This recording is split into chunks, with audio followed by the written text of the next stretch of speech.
أعوذ بالله من الشيطان الرجيم. الحج أشهر معلومات، فمن فرض فيهن الحج فلا رفث ولا فسوق ولا جدال في الحج، وما تفعلوا من خير يعلمه الله، وتزودوا فإن خير الزاد التقوى واتقون يا أولي الألباب.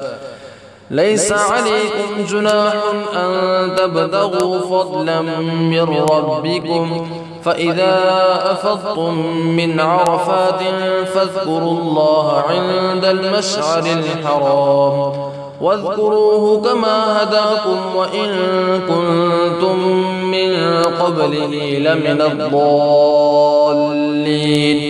ثم أفيضوا من حيث أفاض الناس واستغفروا الله إن الله غفور رحيم.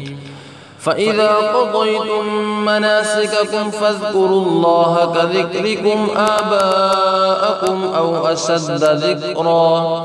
فمن الناس من يقول ربنا آتنا في الدنيا وما له في الآخرة من خلاق، ومنهم من يقول ربنا آتنا في الدنيا حسنة وفي الآخرة حسنة وقنا عذاب النار.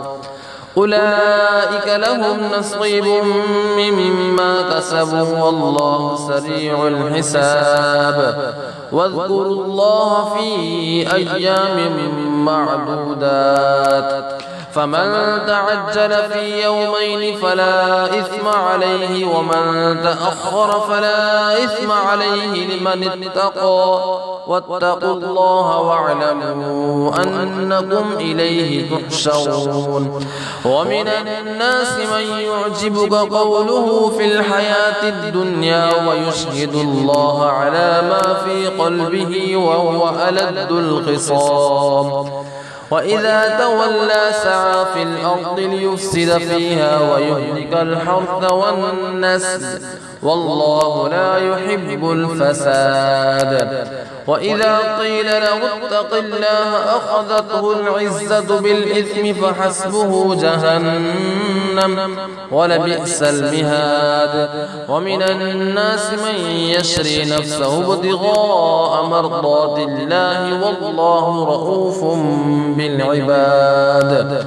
يا أيها الذين آمنوا ادخلوا في السلم كافة ولا تتبعوا خطوات الشيطان إنه لكم عدو مبين.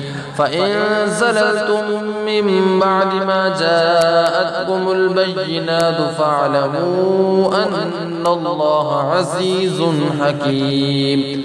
هل ينظرون إلا أن يأتيهم الله في ظلل من الغمام والملائكة وقضي الأمر وإلى الله ترجع الأمور.